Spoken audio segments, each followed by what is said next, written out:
vous avez pu parler aux policiers de Val-d'Or, mais d'abord sur cette pétition-là, j'aimerais savoir ce que vous en pensez parce que la ministre, comme beaucoup de gens, a été choquée parce qu'elle a entendu jeudi soir. On ne peut pas lui reprocher ça quand même. Non, écoutez, pour ce qui est de la pétition, on m'a mis au courant ce matin. J'ai pas j'ai pas eu la chance de lire la pétition parce que ça va très vite depuis ce matin. Je sais la teneur, par contre, comme tout le monde. Ce n'est pas une demande syndicale, c'est un geste spontané qui s'est fait sur les réseaux sociaux. Je ne condamne pas le geste, bien au contraire. Mais il faut comprendre que les policiers sont en état de choc un peu de par les réactions dans ce dossier-là. Et moi, dans mon communiqué de presse, je tends la main à la ministre pour qu'elle puisse au moins réitérer sa confiance envers les policiers, l'ensemble des policiers de la Sûreté du Québec. Je pense que c'est important. Bien, je pense que personne n'a remis la compétence et le travail de l'ensemble des policiers du Québec.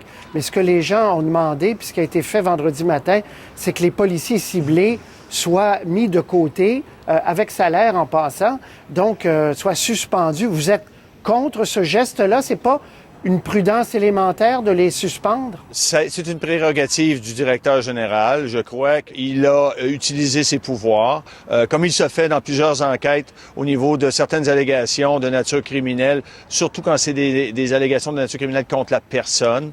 Ça arrive fréquemment. Il y a 30% des dossiers qui se font naturellement de ce genre-là. Donc vous n'êtes pas contre le fait qu'on les ait... du directeur. Vous n'êtes pas contre le fait qu'on les ait suspendus, là?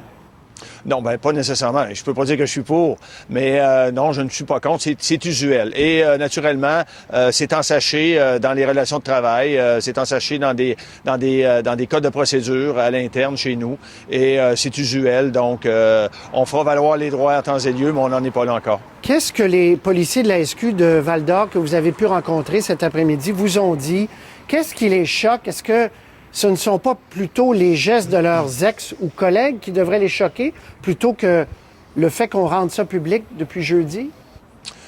Écoutez, pour un policier, lorsqu'on enquête, nous, on parle d'allégations, on ne saute pas aux conclusions par rapport aux gestes. Je pense que c'est clair dans la tête de tous les policiers, il s'agit d'allégations.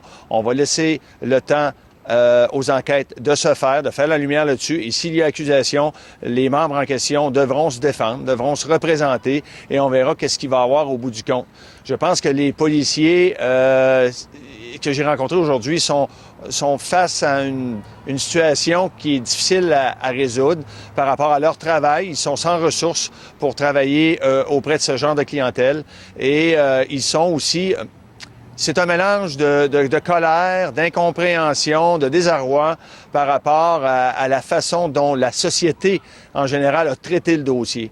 Je pense que moi, je l'ai dit ce matin, le dossier a été traité de façon très, très émotive et on demande juste de calmer le jeu un peu, puis de prendre un peu de recul et de travailler maintenant de façon constructive pour s'attaquer au problème autochtone qui est beaucoup plus profond que les allégations contre les policiers. C'est une chose, c'est entre bonnes mains, les enquêteurs s'en occupent. Maintenant, je pense qu'il va falloir travailler sur l'ensemble de la problématique autochtone au Canada. Parce qu'effectivement, les gestes, les allégations graves et tout ça, les enquêtes, c'est une chose. Vous dites par ailleurs, et je pense que tout le monde convient de ça, qu'il y a un problème dans les relations entre certains Autochtones, la population québécoise blanche dans une ville comme Val-d'Or, des problèmes de toxicomanie, des problèmes d'errance, etc. Vous dites nos policiers sont pas assez armés pour faire face à tout ça. Ça prend des ressources, des gîtes, etc. Est-ce qu'on demande ça avec assez d'insistance ou on attend d'être excédé puis de commettre des gestes inacceptables? Bien, je pense que ça fait longtemps que les policiers du poste de Val-d'Or, entre autres, dénoncent le manque de ressources, que ce soit suite à des coupures budgétaires, que ce soit du manque d'effectifs, que ce soit un manque de ressources matérielles, humaines. Mais je pense que on a l'occasion rêvée aujourd'hui pour mettre de côté un peu les émotions puis s'attaquer aux vrais problèmes. Et d'ailleurs, l'association s'est prononcée pour une commission pan-canadienne sur la problématique autochtone, en espérant qu'on va enfin s'attaquer aux problèmes. Pierre Veilleux, merci de nous avoir parlé, représentant des policiers et policières du Québec. Merci. Ça fait plaisir, monsieur.